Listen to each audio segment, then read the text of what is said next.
Man-to-man fighting in the ruins of Vovchansk. There is still being fought hard on a daily basis. Ukrainian soldiers from the 34th Separate Motorized Infantry Battalion, Vovkodavy, hold the line in the ruins of Vovchansk, repelling a Russian assault group. The battle for Vovchansk, a strategic city near Ukraine's northeastern border, has been intense since Russia's offensive began in May 2024. Russian forces initially made gains, capturing parts of the city, including the Vovchansk meat processing plant, and advancing to the Vovcha River. However, Ukrainian forces mounted a strong defense, engaging in fierce combat, including hand-to-hand fighting, to reclaim key positions like the Vovchansk aggregate plant. In Russia's Siberia, a drilling rig collapsed. Russian media report that wells caught fire last night at the site, and the blaze continues, with two 25-meter flames still burning.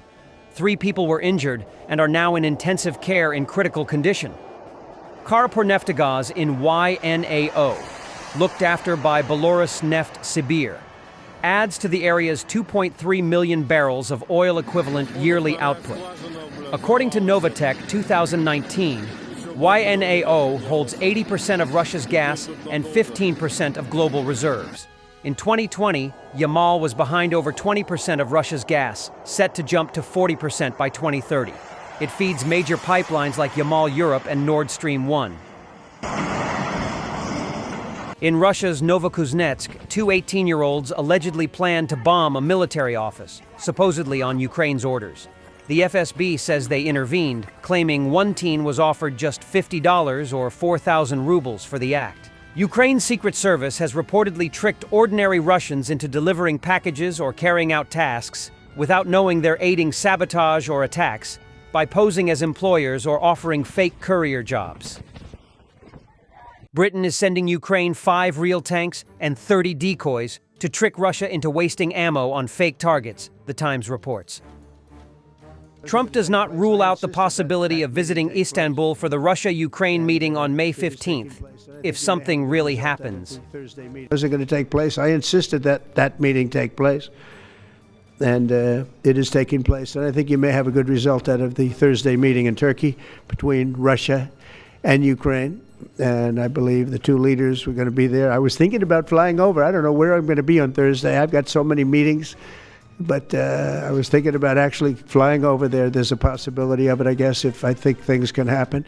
But we got to get it done. We got to save 5,000 lives a week. 5,000 lives is really more than that. It's worse than that. It's not a war over territory. It's a spiritual war. This is Russia attacking Ukraine's Christians. There's a holy war being declared on this. Founder of Ukraine Freedom Project Stephen Moore and Project's COO Anna Shvetsova shared how Russia oppresses Ukrainian Christians in Russian-occupied territories during Brian Kilmeade's show on Fox News. Their movie, A Faith Under Siege, dives into the harrowing reality facing Ukraine's Christian communities under Russian occupation, who have endured the seizure of their churches, the torture of their pastors, and the abduction of their children. The documentary isn't just about exposing Russian war crimes. It also serves as a call to action for Christians worldwide to pray and stand with their brothers and sisters in Ukraine. There's 2.5 million Christians who are living in occupied Ukraine who can't go to church because Vladimir Putin has shut down every church in occupied Ukraine not controlled by the Kremlin.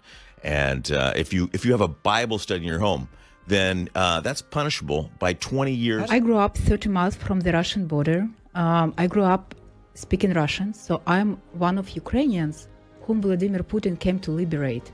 And now every day of my life, every minute of it, I devote to giving a voice to those 2.5 million Christians whom Vladimir Putin already liberated and who cannot go to church every Sunday like you and me can go, because they can be imprisoned, they will be tortured, they can be killed. Vladimir Putin killed 47 faith leaders, Christian leaders.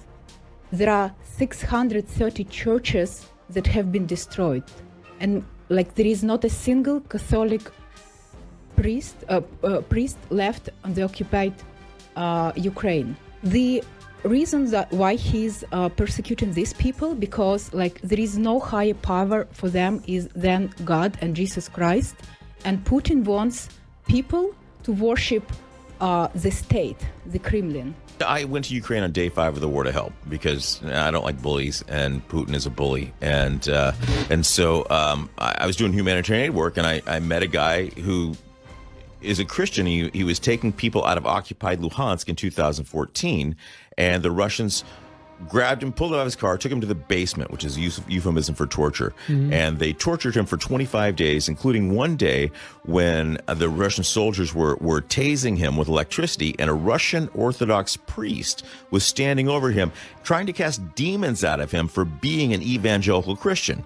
I found this mind-blowing and something that nobody knew about. Our film right now is an opportunity for your audience and American believers to understand what's at stake. And it's not a war over territory. It's a spiritual war. You know, this is Russia attacking Ukraine's Christians. There's a holy war being declared on this. EU High Representative for Foreign Affairs Kaja Kallas, we have to put pressure on Russia to really want peace and to sit down and talk with Ukraine. In order to go into any peace talk, there has to be ceasefire, and we also need to see that Russia wants this, to show goodwill to sit down and talk to Ukrainians. So it is not there. We have to put pressure on Russia to really want peace and to sit down and to talk with Ukraine. Pakistan's air defense successfully intercepted a French-made Scalp cruise missile. The photos were published by Defense Pakistan on the X network. The missiles of this type were launched from new Rafale fighter jets, which are currently the only carriers of the Scalp missiles in the Indian Air Force. The Indian Air Force received the Scalp missiles as part of its first contract for French aircraft. Although the exact number of missiles has not been disclosed, Indian military observers estimate it to be approximately 150 units. The published images of the downed missile show individual parts of the fuselage, as well as the multi-stage broach warhead developed by the BAE Systems plc. This 400 to 450 kilogram warhead is designed to ensure high penetration and destruction of fortified targets, such as bunkers, command centers, airfields, and other strategic facilities. The photos also show a French-designed and manufactured turbojet engine, the Micro-Turbo TRI-6030, from a different angle. The winged missile was probably launched from a Rafale fighter jet that was shot down on the night of May 7, 2025. It is worth recalling that the Pakistani Ministry of Defense reported the downing of at least 6 Indian fighter jets, although only 4 aircraft were actually confirmed. To shoot down the Indian Rafale, the Pakistan Air Force used Chinese J-10CE fighter jets equipped with PL-15E air-to-air missiles. A K-36DM ejection seat used on MiG-29 and Su-30 MKI fighter jets of the Indian Air Force was also found in the Ramban area of Jammu State. The use of the latter in the region is reliably confirmed by the fact that the aviation version of the BrahMos cruise missile, of which it is the only carrier, was used. Thanks for watching, and don't forget to subscribe. Also, if you want to support Warthog Defense, please become our member and get early access to new videos, exclusive members-only videos, and become administrator in comment section. The membership link is in the description. Rescues every day. We had a guy last week, it's 6 rescues in 6 days. You know, he's doing the job every day.